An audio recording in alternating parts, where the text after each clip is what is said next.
Hello everyone, मी आज तुमच्यासोबत share करते अंडा करी. झणझणीत टेस्टी अशी अंडा करी, जिला पाहिलं की कोणालाही खावीशी वाटेल. लहान मुलं तर नक्कीच आवडीनं खातील ही अंडा करी. चला तर बनवूया मग छान अंडा करी. तर सगळ्यात पहिले मी अंडे घेतली आहेत. हे गावरान अंडे आहेत. आपण हे शिजायला टाकू. आपण याच्यात थोडंसं मीठ टाकून घ्यायचं आहे शिजतानाच अंडे, आणि अंडे शिजवून घेऊ. आपले अंडे शिजत आहेत तोपर्यंत आपण मसाला बनवून घेऊ. त्यासाठी मी एक छोटी वाटी खोबऱ्याचे तुकडे करून घेतले आहेत, लसणाच्या 10-15 पाकळ्या आणि 2 इंच अद्रकचा तुकडा मी कट करून घेतला आहे, आणि कोथिंबीरच्या कोवळ्या कोवळ्या काड्या घेतल्या आहेत. सगळ्यात पहिलं आपण फक्त खोबरंच वाटून घेऊ. याच्यामध्ये आपण 1 चम्मच मीठ टाकून घेऊया, छोटा चम्मच. बाकीच्या गोष्टी मॉइस्ट असल्यामुळे फक्त खोबरंच वाटून घेऊ. पहिलं खोबरं वाटल्यानंतर आपण याच्यामध्ये टाकून घेऊ अद्रक, लसूण आणि ह्या कोथिंबीरच्या काड्या. हे सगळं एकत्र वाटून घेऊ. आपला मसाला असं झालेला आहे वाटून. आता मी एका टोमॅटोची प्युरी बनवून घेते. आपली प्युरी तयार आहे. आपले अंडे शिजलेले आहेत. मी याचे छिलके काढून घेतले आहेत. आपण आता याला थोडासा कट मारून घेऊ. जस्ट थोडासा असा कट मारून घ्यायचा आहे.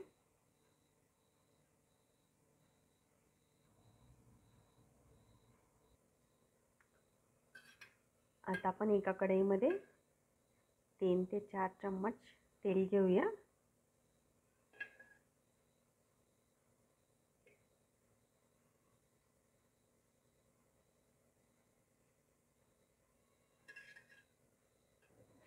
तेल चांगलं गरम झालं की आपण हा वाटलेला मसाला टाकून घेऊ.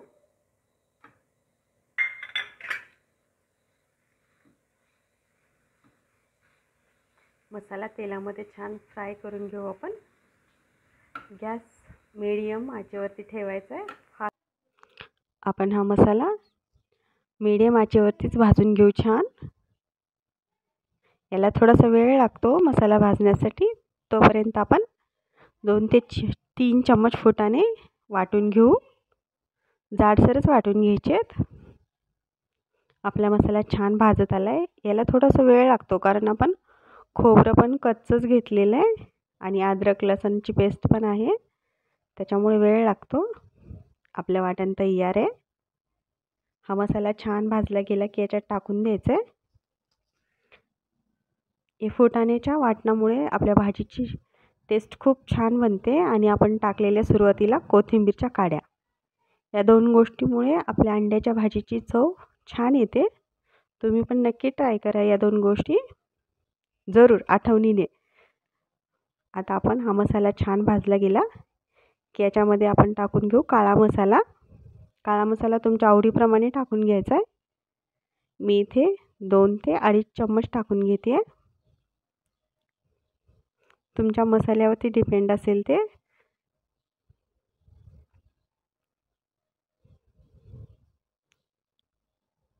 हा मसाला पण आपण छान भाजून घेऊ या मसाल्यामध्ये.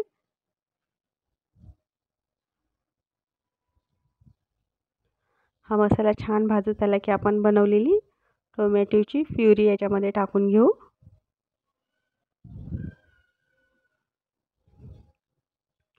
ही टोमॅटोची प्युरी पण आपण या मसाल्यामध्ये छान फ्राय करून घेऊ.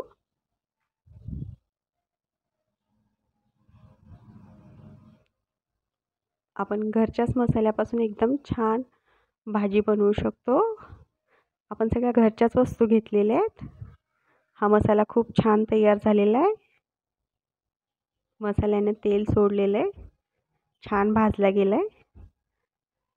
आणखीन थोडासा भाजून घेऊ. तोपर्यंत आपण एका साईडला 1 ते 1.5 ग्लास पाणी गरम करून घेऊ. मसाला छान भाजला. आता आपण अंडे याच्यामध्ये आपण टाकून घेऊ. अंड्याला या मसाल्यात छान फ्राय करून घ्यायचे 2 ते 3 मिनिट. म्हणजे पूर्ण मसाला लागतो अंड्याला.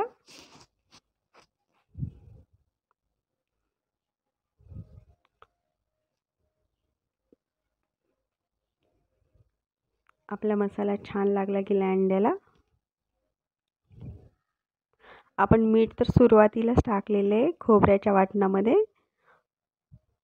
त्याच्यामुळे नंतर लास्टच्या स्टेपला थोडंसं टाकून घेऊ.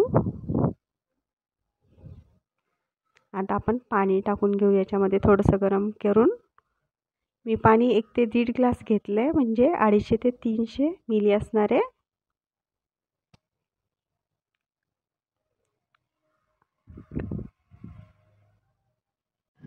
आपली भाजी छान तयार झाली आहे. आता आपण लास्टला थोडंसं नमक टाकून घेऊ, कारण आपण सुरुवातीला पण टाकलेलं आहे, त्याच्यानुसारच आता टाकून घ्यायचं आहे. चवीपुरतंच मीठ टाकून घ्यायचं आहे आणि भाजी थोडीशी उकळी आली की गॅस बंद करून घ्यायचा आहे. आपली भाजी बघा खूप छान तयार झाली आहे. एकदम ग्रेव्ही, एकदम छान टेस्टी. तुम्ही नक्की ट्राय करा अशी भाजी. आपल्या भाजीला उकळी आली आहे. आता लास्टला आपण कोथिंबीर टाकून घेऊ. आपली भाजी एकदमच छान तयार झाली आहे. तुम्ही पण नक्कीच अशी ट्राय करा आणि मला सांगा तुम्हाला कशी वाटली ते. आणि तुम्हाला जर ही रेसिपी आवडली असेल तर नक्कीच लाईक, शेअर आणि सबस्क्राईब करा.